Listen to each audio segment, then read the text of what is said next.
Mais quand on accuse la moitié de la France, c'est-à-dire des gens, oui, qui pensent par exemple que certaines expressions de l'islam ou que ça peut créer des difficultés. La coexistence des cultures n'est pas non plus un jardin de roses. On devrait discuter du modèle, puisqu'il y a plusieurs modèles qui permettent de le faire. Au lieu de ça, toute personne, si vous voulez, dans votre tête, j'ai l'impression que toute personne qui pense que oui, je veux dire, ça n'est pas si simple et que peut-être les flux massifs d'immigration empêchent aujourd'hui l'intégration, ce qui par exemple est mon cas. Je peux me tromper, mais je n'ai aucune envie d'être traité de raciste pour cela. Je me rappelle avoir déjà, très vite Frédéric, Claude Lévi-Strauss disait cette chose, il disait voilà, supposons que dans une certaine culture, on soit bruyant dans les fêtes ou je sais pas quoi, et supposons moi que j'ai besoin de silence pour travailler. Supposons donc que je m'éloigne, que j'aille habiter ailleurs ou que je décide d'aller habiter ailleurs parce que moi j'ai besoin de silence. Eh bien je ne voudrais pas que sous ce prétexte-là, on m'accuse de racisme. Alors qu'est-ce qui se passe aujourd'hui? Il y a en plus une espèce d'inquiétude identitaire que vous ne faites que stigmatiser, vous ne l'écoutez jamais. Ils ont tort, ils ont raison. Des gens ont peur, voilà, que leur pays change trop, non pas à cause de la couleur de la peau de ses habitants, ça je ne crois pas, mais parce qu'ils sont attachés à un certain type de mode de vie, à un certain type de rapports sociaux, à un certain type de codes sociaux. Ils ont raison, ils ont tort, je n'en sais rien. J'aimerais qu'on puisse discuter de ça.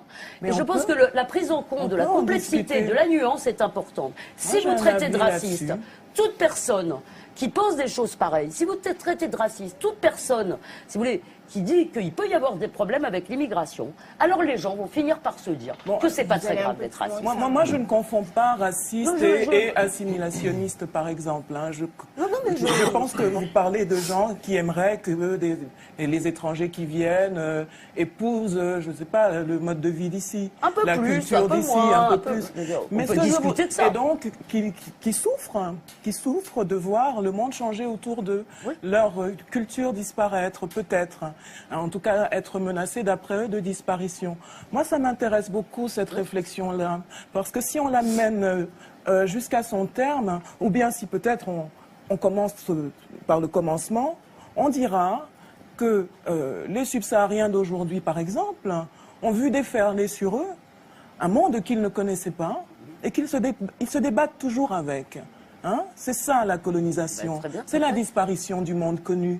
Et on ne peut pas avoir fait ça à tant de cultures et se dire que jamais une addition ne vous sera présentée.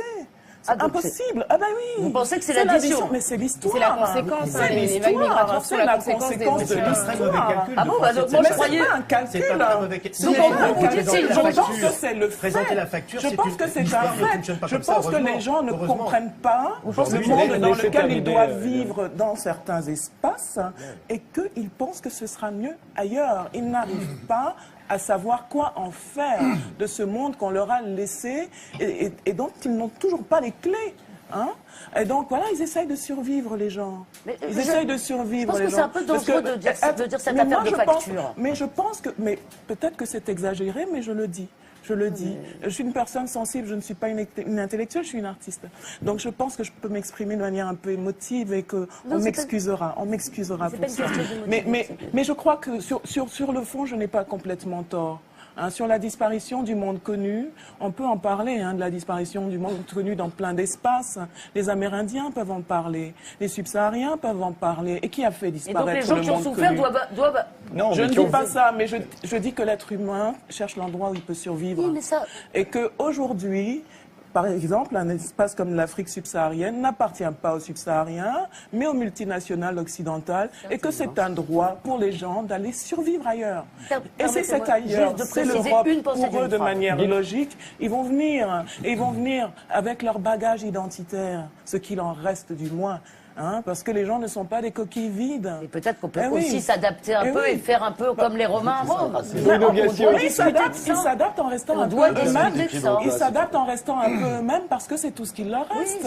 Ce petit bout d'identité. La discussion. On peut en parler, mais quand on parle de cette disparition du monde connu, on ne dit jamais ça. On ne dit jamais que d'autres l'ont vécu avant. Et ces autres qui l'ont vécu avant, ils ont une bonne nouvelle pour vous. On n'en meurt pas de la disparition du monde connu, on invente autre chose. C'est ça qui va se passer. Et c'est déjà en train de se passer. Donc n'ayez pas peur. Mais moi, Nous allons tous survivre Moi, à j'ai ça. pas peur. J'ai peur juste qu'on arrive Nous à allons tous déséquilibrer, survivre à hein. ça.